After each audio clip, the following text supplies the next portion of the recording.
Bang. Cakep. Ya. Sini gitu.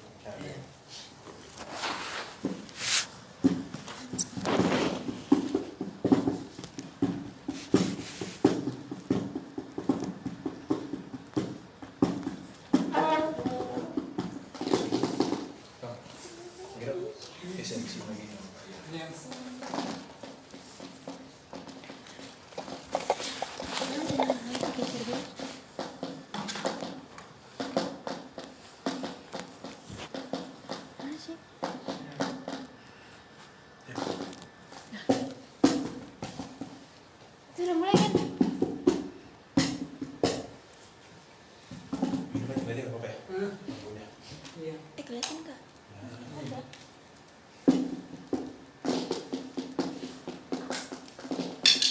Kelihatan nggak, guys? Ditinggiin lagi Bang.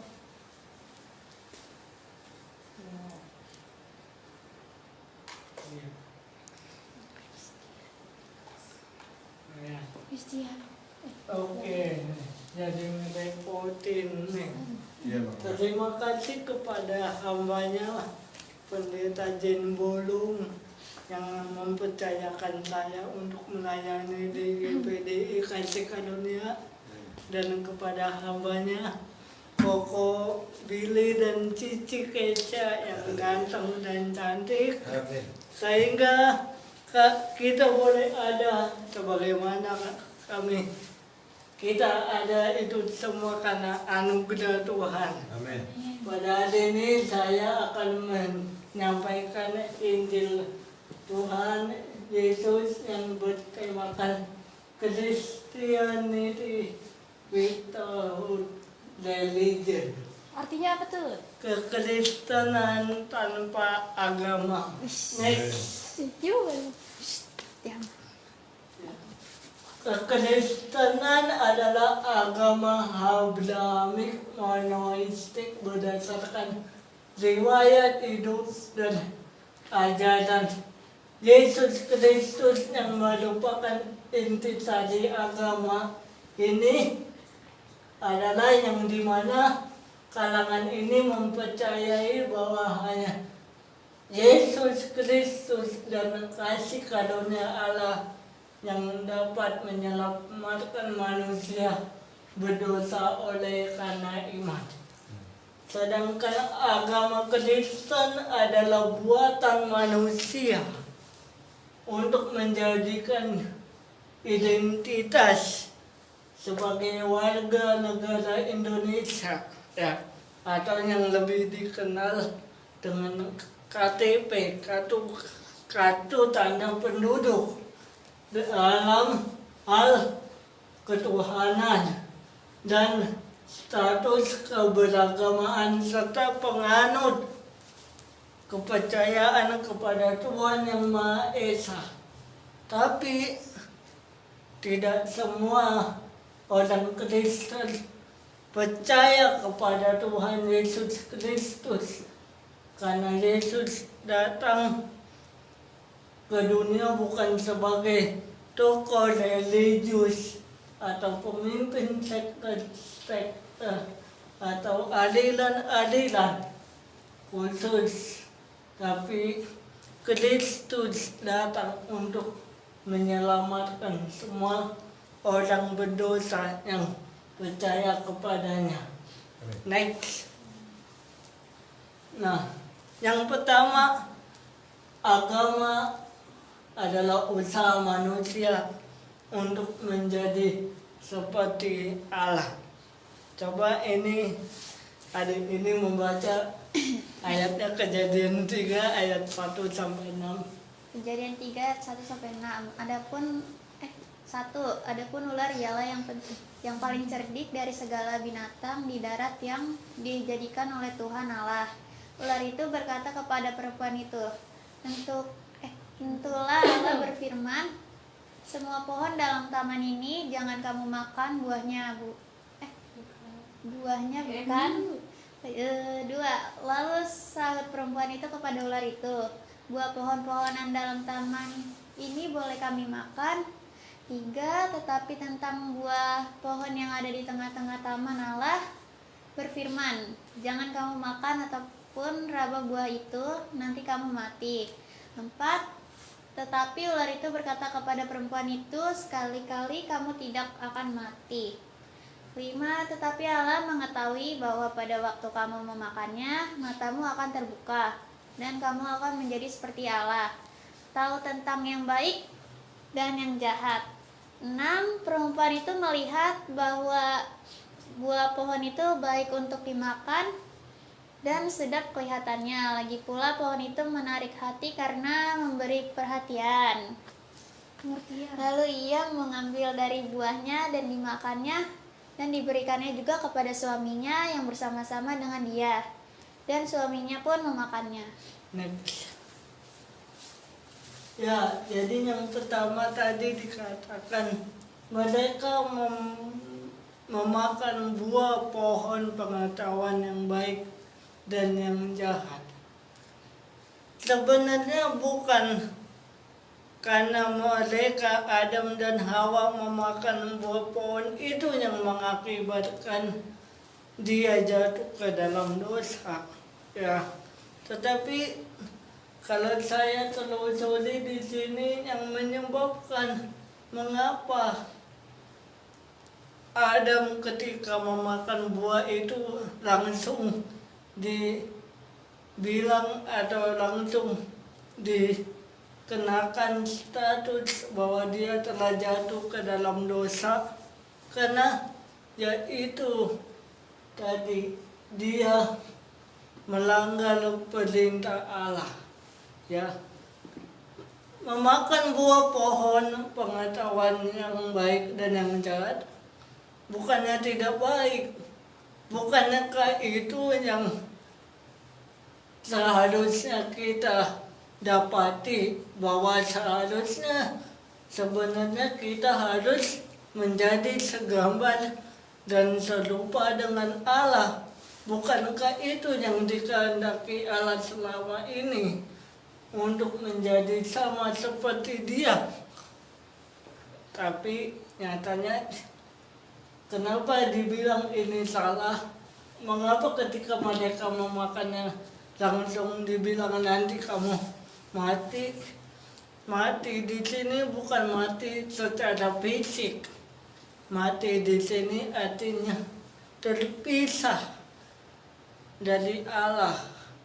Hubungannya manusia yang telah jatuh ke dalam dosa itu terpisah selama-lamanya. Makanya ketika mereka jatuh, mereka langsung diusir keluar dari taman itu. Yang kedua, agama usaha manusia untuk menjadi seperti Allah. Yesaya 14 ayat 12 sampai 13.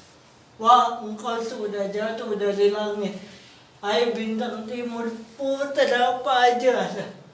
Engkau sudah dipecahkan dan jatuh ke bumi, hai yang mengalahkan bangsa-bangsa. Engkau yang tadinya berkata dalam hatimu, aku hendak naik ke langit, aku hendak mendirikan tahtaku mengatasi bintang-bintang Allah, dan aku hendak duduk di atas bukit pertemuan jauh di sebelah utara.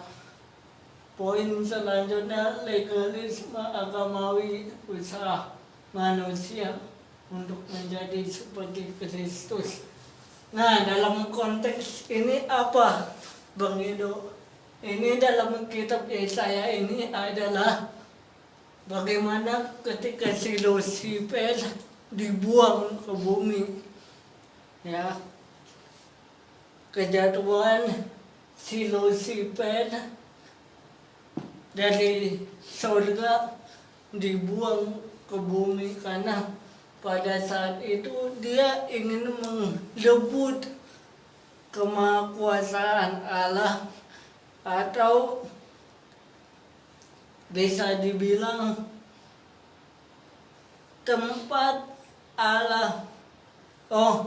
Bisa dibilang iblis atau si Lucifer ini ingin merebut jabatan Allah Bapa yang duduk di surga, sehingga si Lucifer ingin merebut kekuasaan Allah Bapa di surga.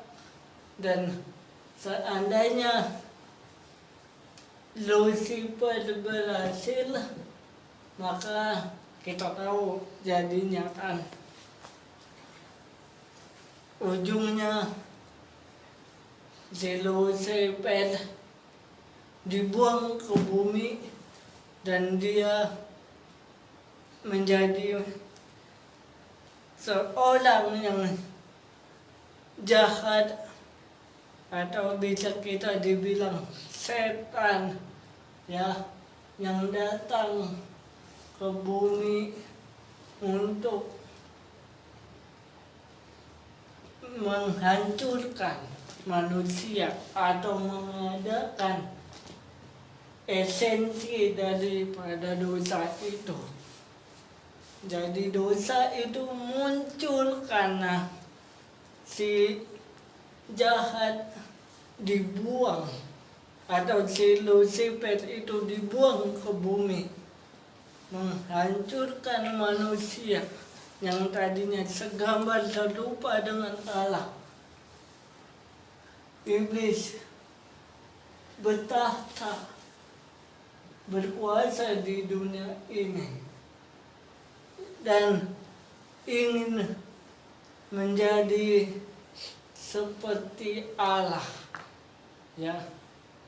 Padahal kita tahu kita ini ciptaan Allah yang sempurna, ya, diciptakan segambar serupa dengan Allah. Artinya kita sederajat dengan Allah dalam hal apa? Karakter, sikap, perilaku, attitude. Kita tidak menjadi seperti Allah bukan berarti terbang tinggi di angkasa pakai sayap.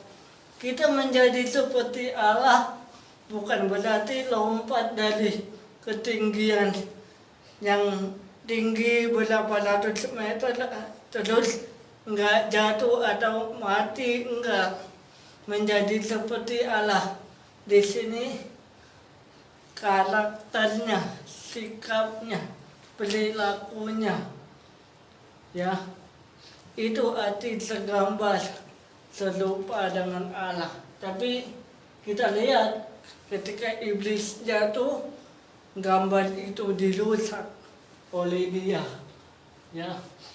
Dan itunya yang diajarkan oleh legalisme agamawi adalah usaha manusia untuk menjadi seperti Kristus. Bahwa pada waktu kamu memakannya, matamu akan terbuka dan kamu akan menjadi seperti Allah, tahu tentang yang baik dan yang jahat. Ya, agama membuat manusia lupa akan jati diri dan kepribadian manusia. Tadi kan jelas dikatakan oleh Allah, aku akan membuat manusia, membentuk manusia. Baiklah kita menjadikan manusia segambar serupa dengan dia. Artinya kan udah menjadi seperti Allah secara rohani, ya. Artinya kan sudah menjadi, memiliki hakikat, status sebagai orang yang segambar dan serupa dengan Allah, ya. Dan itu juga tertulis dalam Matius 4 ayat 3. Isinya apa sih Matius 4 ayat 3? Ini tentang pencobaan Tuhan Yesus di padang gurun, ya. Ketika itu setelah Tuhan Yesus berpuasa 40 hari 40 malam, iblis menggoda dia. Ya, dikatakan di situ, jika kamu anak Allah, ubahlah batu ini menjadi roti. Betul atau tidak? Coba Cici baca Matius 4 ayat 3. Takutnya salah. Matius 4 ayat 3. Lalu datanglah si pencoba itu dan berkata kepadanya, jika engkau anak Allah, perintahkanlah supaya batu-batu ini menjadi roti. Iya. Bisa nggak Yesus melakukannya? Bisa. Mampu kan Yesus melakukannya? Mampu. Ya. Tetapi mengapa Yesus tidak mau melakukannya? Karena Yesus sedang berkata, ya, bahwa aku sendirilah penciptamu, aku sendirilah yang menjadikan kamu, ya. Malaikat tadi kan kita lihat kan, abang bilang kan, iblis itu atau Lucifer itu malaikat yang dibuang ke bumi karena pemberontakan, ya.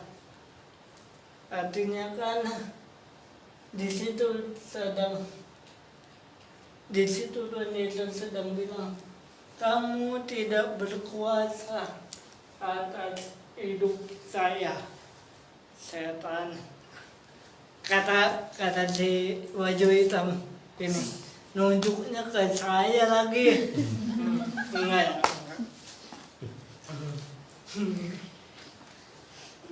Berikut adalah next. Ya. Lanjut aja kok.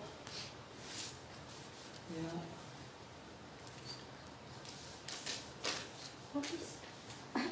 Next.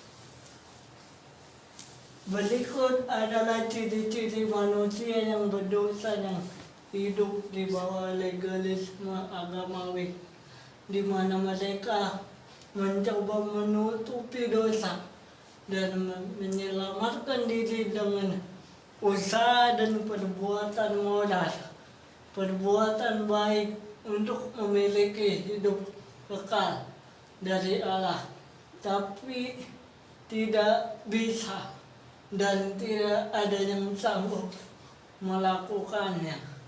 Ya, jadi kita tidak bisa dengan usaha dan perbuatan kita, amal baik kita untuk menjadi seperti Allah atau menjadi seperti Kristus lalu menerima hidup kekal. Ya, karena Yesaya mengatakan bahwa perbuatan baik kita seperti kain kotor. Ya, kalau agama-agama di luar sana, dia berjuang untuk hidup benar, hidup kudus, hidup saleh, hidup baik, untuk mencapai keselamatan, untuk mencapai hidup kekal, untuk bebas dari dosa. Ya. Apakah perbuatan baik dapat menghapus dosa dan menutupi dosa kita? Apakah bisa? Tidak. Apakah kita bisa menjadi seperti Kristus dan hidup seperti Dia? Next. Jawabannya tidak ada yang bisa seperti Dia, seperti Kristus. Tidak ada yang bisa menyelamatkan diri sendiri. Tidak ada yang bisa menyelamatkan dirinya sendiri, membenarkan dirinya sendiri di hadapan Allah dengan usaha dan legalisme agamawi. Ya, karena agama adalah buatan manusia untuk menjadi seperti Kristus. Ya, artinya apa, Bang? karena agama kan ciptaan manusia. Karena kita hidup di negara Republik Indonesia yang mempunyai banyak sekali ragam suku, bahasa, agama, dan lain-lainnya. Ya, lanjut. Bagaimana solusinya? Next. Hidup dalam kasih Allah yang sempurna. 1 Yohanes 2 ayat 5 sampai 6. Baca dulu yang lagi gini. 1 Yohanes 2 ayat 5. Tetapi barang siapa menuruti firman-Nya, di dalam orang itu sungguh sudah sempurna kasih Allah. Dengan itulah kita ketahui bahwa kita ada di dalam Dia. Barang siapa mengatakan bahwa ia ada di dalam Dia, ia wajib hidup sama seperti Kristus telah hidup. Jadi yang pertama yaitu menjadi seperti Allah di dalam Kristus, atau wajib hidup seperti Yesus Kristus. Saat saudara-saudara pemuda-pemudi GPDI Kasih Karunia menerima Yesus sebagai juru selamat dan Tuhan secara pribadi, maka kita harus menjadi seperti Kristus, memiliki karakter Kristus. Ya, kita menjadi seperti Kristus bukan usaha dan perbuatan kita, atau kita menutupi keberdosaan kita dengan kebenaran diri sendiri. Tetapi Kristus yang adalah kebenaran itu akan memerdekakan kita dari dosa, dari belenggu dosa. Maka ketika kita sudah merdeka dari dosa, kita hidup menjadi hamba kebenaran, hidup dalam kebenaran. Next, mengetahui hidupnya Kristus dalam kita. Ini perkataan Rasul Paulus, Galatia 2 ayat 20. Namun aku hidup, tetapi bukan lagi aku sendiri yang hidup, melainkan Kristus yang hidup dalam aku. Dan hidup yang kuhidupi sekarang dalam daging adalah hidup oleh iman dalam Anak Allah yang telah mengasihi aku dan menyatakan dirinya untuk aku. Nah, dalam terjemahan TPT The Passion Translator, identitas lama saya telah disalibkan bersama Mesias dan tidak lagi hidup, karena paku salibnya menyalibkan aku bersamanya. Dan kini esensi kehidupan baru ini bukan lagi milikku, karena yang diurapi menjalani hidupnya melalui aku. Kita hidup dalam kesatuan sebagai satu kehidupan baruku diberdayakan oleh iman Anak Allah yang begitu mengasihi aku, sehingga Dia menyatakan dirinya untukku dan memberikan kehidupannya ke dalam hidupku. Jadi pada saat teman-teman diputusin pacar, haleluya, Haleluya. putus sama pasangannya, Haleluya. LDR-an, Guys, apalagi tidak punya uang, Aduh. pengen jalan kan, malam mingguan gini amat ya Tuhan ya. Yang lain pada shopping lah, saya ibadah mulu. Mungkin gitu kan pikirannya. Hmm. Nggak boleh tuh. Tapi wajar itu. Tapi ingat, kita telah disalibkan bersama-sama dengan Tuhan Yesus. Ya, manusia lama kita, hal-hal yang mungkin membuat kita lebih fokus kepada hal-hal negatif atau keinginan daging duniawi, kita telah disalibkan bersama Kristus. Ya, jadi kalau sekalipun pemuda-pemudi diputusin sama pacarnya, ya membuat dia depresi, aku tak sanggup lagi menerima derita ini. Padahal koko Billy udah full timer dari pagi hingga malam melayani sama papaku. Ya Allah, nasib kurang ganteng apa gue ya. Tapi percayalah, Tuhan akan memberikan kita jawaban di masa yang akan datang. Amin. Nah, next, ingat akan identitas kita dalam Kristus. Bukan hanya tahu, tapi ingat, ya, dikatakan Galatia 3 ayat 6-27. Ya, saya baca di TPT-nya saja.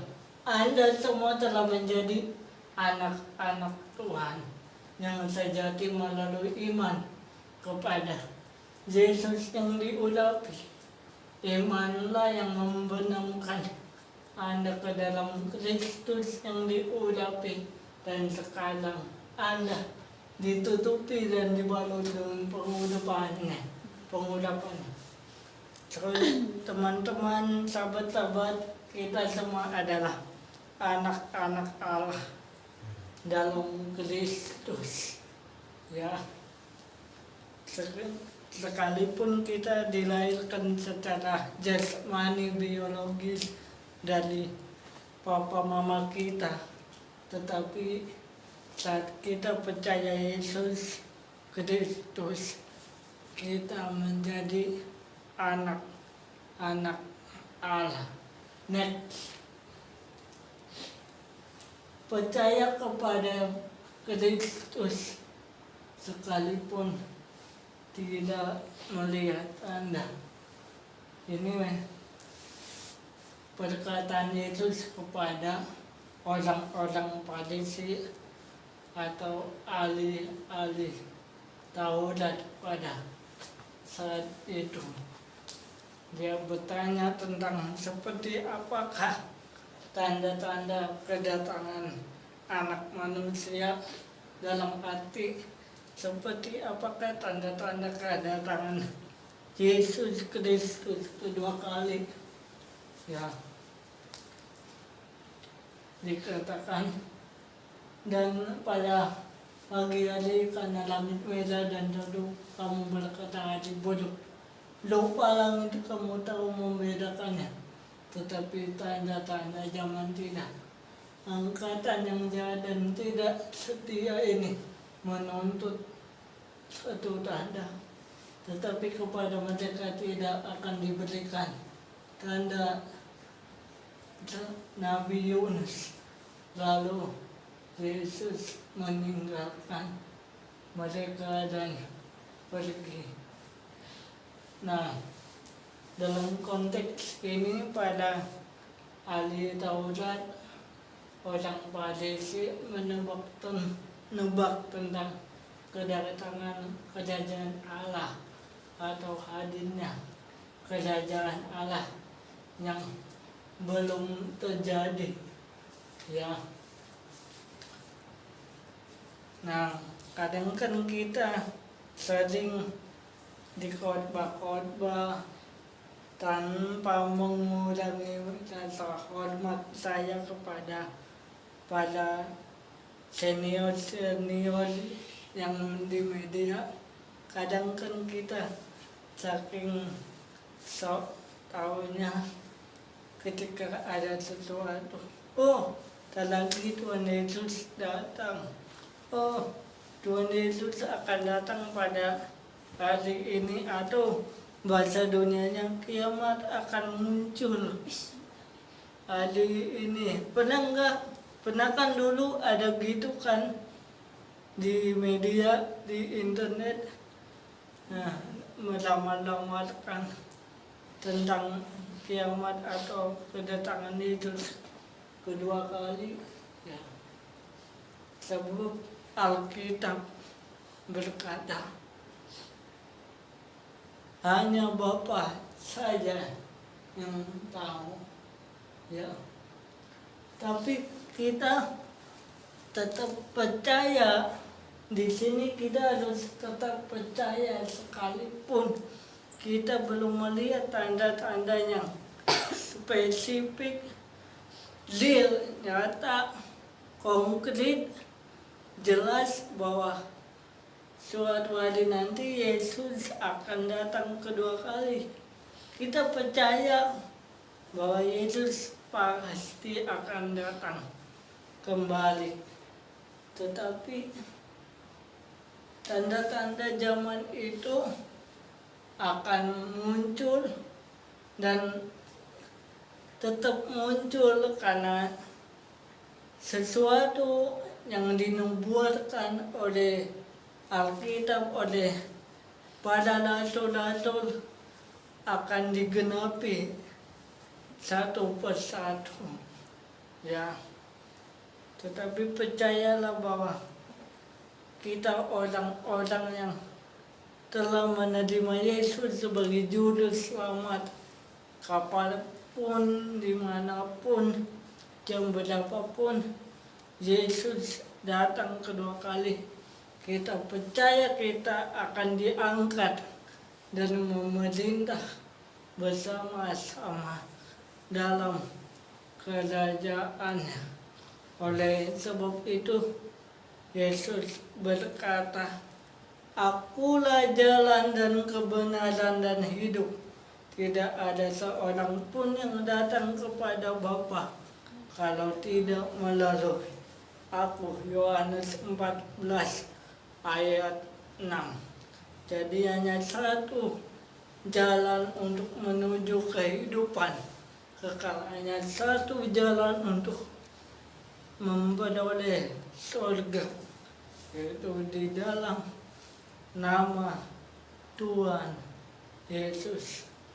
Jadi bagi kita teman-teman yang mungkin nanti kan ketemu dengan cowok atau cewek yang beda iman, yang tidak seiman, ditawarkan mungkin kan Cici Kesia kan, karena dia punya mobil kan, Alphard, dibeliin jam, ya, bajunya yang cantik-cantik dengan harga yang mahal, diajak jalan-jalan, tapi tinggalkan Yesus, ikutlah aku. Ya. Ditawarkan mungkin kan, udahlah ngapain kamu gereja mulu nggak capek, ya, kayak orang bener loh, ya, istilah orang dunia kan, sok suci loh, udah ikut gua aja, nah, ngapain sih ibadah mulu. Nah, yang itu mah urusan Tuhan, kita mau kemana? Karena ada mau anak-anak muda seumuran kita, saudara-saudara, teman-teman yang belum pasti tentang tujuan hidupnya di kekekalan. Karena masih banyak anak muda yang belum menerima kepastian keselamatan di dalam Kristus. Bahkan orang tua pun dalam tanda kutip enggak semua orang tua belum mempercayai Yesus sepenuhnya. Sekalipun dia ber-KTP Kristen, beragama Kristen, ya. Kadang kalau kita tanya kan beberapa orang tua di luar sana,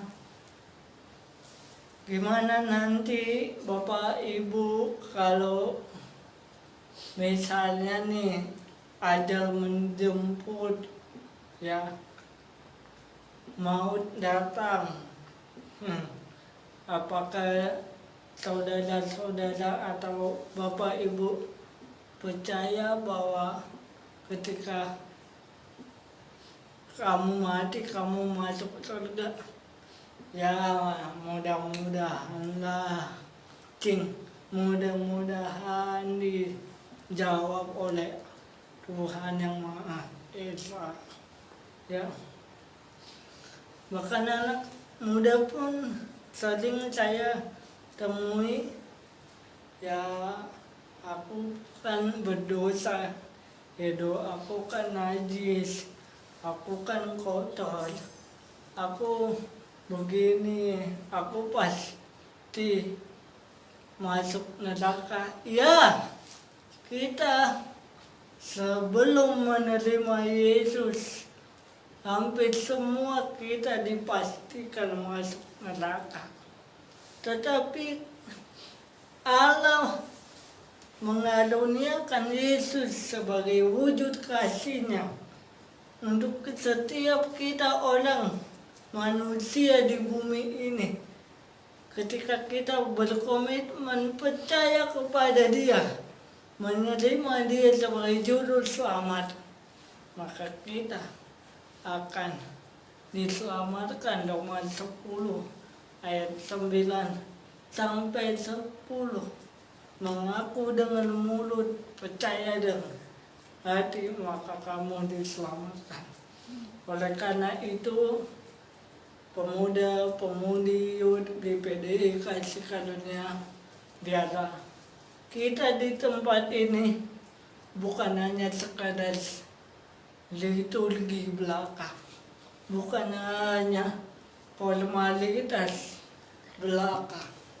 Kita rajin beribadah di tempat ini, bukan sebagai rutinitas kekristenan semata, atau bagi maaf Cici dan Koko, karena bapakku hamba Tuhan, maka aku harus mengadakan banyak ritual-ritual kekristenan. Karena bapakku pendeta, maka mau nggak mau lah aku harus adakan youth, pemuda. Tetapi sebaliknya, karena kita semua sudah tinggal dalam Yesus dan Yesus dalam kita, mari kita berdoa. Tuhan Yesus, terima kasih atas firman yang Kau sampaikan pada hari ini. Hamba-Mu terbatas mengatakannya, dan mungkin ada yang tidak paham dengan apa yang hamba-Mu katakan. Tetapi Roh Kudus-Mu yang menolong, memberikan pengertian, pengayuan untuk kami. Tuhan, di masa muda kami berserah penuh kepadamu. Godaan, tantangan, cobaan membuat kami frustasi kadangkala dalam mengikut Tuhan. Kami terkadang merasa bahwa kami sudah melakukan yang lebih dari Tuhan, daripada apa yang Tuhan minta. Kami seringkali merasa sudah cukup pelayanan kami untuk menyenangkan hati Tuhan. Tetapi firman berkata, tidak ada satupun yang bisa menyenangkan hati Tuhan dengan perbuatannya sendiri. karena semua orang telah berbuat dosa dan kehilangan kemuliaan Allah. Tapi kami percaya ketika kami hidup dalam Yesus, tinggal dalam Yesus, Kristus yang di dalam kami, yang dilihat oleh Bapa di surga. Kristus yang di dalam kami, yang dilihat oleh Bapa di surga. Berkati hamba-Mu di tempat ini, keluarga besar Pastor Jane Bolung, dan semua. Berkati besok yang akan melayani di tempat ini, beri panjang umur, kesehatan, kekuatan, rezeki, berkat dalam nama Yesus. Amin. Amin.